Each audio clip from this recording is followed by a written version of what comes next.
सत श्री अकाल दर्शकों, अज दा साडी चर्चा का विषय है कि हर पॉलीसिस्टिक ओवरी दे पेशेंट नूं टेस्ट ट्यूब बेबी की लोड़ होएगी या नहीं होएगी। मेरे को बहुत सारे फोन कॉल्स, क्वेरीज, पेशेंट्स भी विजिट करते हैं जिन्होंने पॉलीसिस्टिक ओवरी हुंदा है और वो बहुत चिंतित होंगे हैं कि हुण तो बस टेस्ट ट्यूब बेबी तो बिना बेबी नहीं होना। इसलिए मैं इहदे ते एक स्पैसीफिक छोटी वीडियो बनाने लई सोचा है कि पेशेंट्स में इस चीज़ बारे इन्फॉर्मेशन होवे। IVF जिहड़ा है polycystic ovaries which third line of management है, तीसरे तय ते आंदी है। पहले तय ते जिहड़ी है असी सिर्फ एक पेशेंट का अंडा बनाना हुंदा है, गोली या टीका दे के अंडा बनाना हुंदा है और उन्होंने वधिया दिन दसने हुंदे हैं ट्राई करने वास्ते। 70-80% पेशेंट्स जिहड़े हैगे आ इस ट्रीटमेंट नाल ही कंसीव कर जाते हैं। उन्होंने कोई ऐसा बीमारी नहीं होंदी, कोई मेजर डिजीज़ नहीं होंदी कि पीरियड टाइम सिर नहीं आते तो कोई बहुत खतरनाक बीमारी। उन्होंने सिर्फ माइल्ड हार्मोनल इंबैलेंस होंदा है जिहड़ा बहुत एमनेबल या ट्रीटमेंट नूं बहुत ही ज़्यादा रिस्पॉन्ड करता है। जिद्दां ही अंडा बनाने हाँ ये पेशेंट्स बहुत फर्टाइल होंदे हैं, जो बाकी सारा कुछ ठीक होवे तो नाल ही तुरंत ही प्रैगनेंट हो जाते हैं। हुण एग बनाना जिहड़ा है ये कला ते डिपेंड करता है।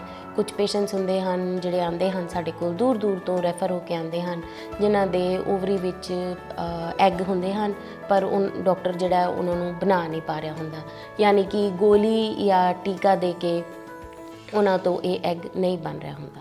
मैं इस चीज़ ते कहना चाहांगी कि ये जिहड़ा है एरिया ऑफ एक्सपर्टीज़ है।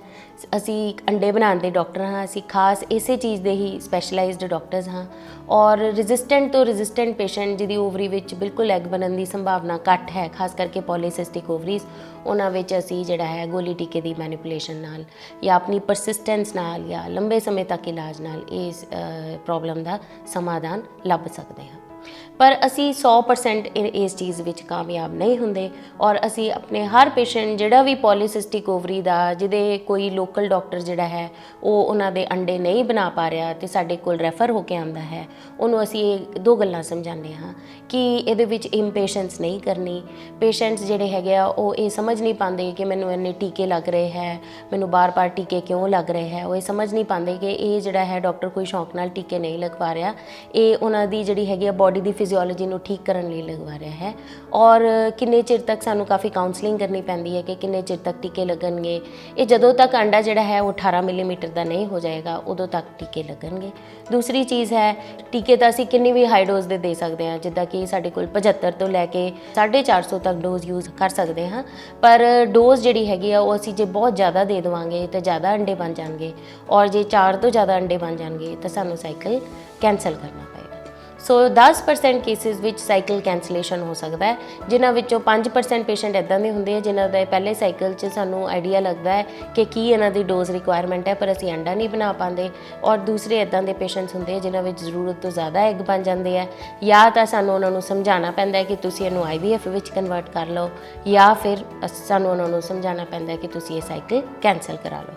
क्योंकि जे 4 तो ज़्यादा अंडे होणगे तो ज़्यादा मात्रा विच या मल्टीपल प्रैगनेंसी जिद्दां 3-4 बच्चेदानी विच बच्चे होना, ज़्यादा बच्चे होना जिहड़ा है जिहदा बहुत मुश्किल हो जाती है बाद विच, वो असीं होण नहीं देंदे।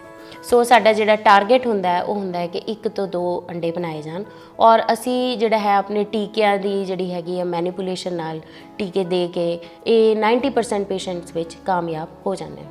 सो हर एक PCO पेशेंट का जे अंडा बन जाता है तो उस साइकिल विच नॉर्मल हो जाता है, पर हर साइकिल विच प्रैगनेंसी का चांस 15 तो 20% होंदा है। इसलिए इन्नी मुशक्कत करके अंडा बनाने तो बावजूद भी ज़रूरी नहीं है कि हर साइकिल विच प्रैगनेंसी हो। सो पहली गल ये है कि हर एक PCO पेशेंट विच IVF की जिहड़ी है लोड़ नहीं है।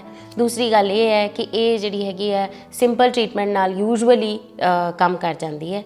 जिहड़े पेशेंट उन्हां विचों रह जाते हैं उन्हां विच उन्हां नूं एक फर्टिलिटी स्पैशलिस्ट जिहड़ा इस चीज़ की खास डिग्री होल्ड करता है उहदे कोल जाना चाहिए है और डॉक्टर तुहाडा IVF अवॉइड भी कर देगा और तुहाडा जिहड़ा हैगा कॉम्प्लीकेशन फ्री जिहड़ा है एग भी बना देगा।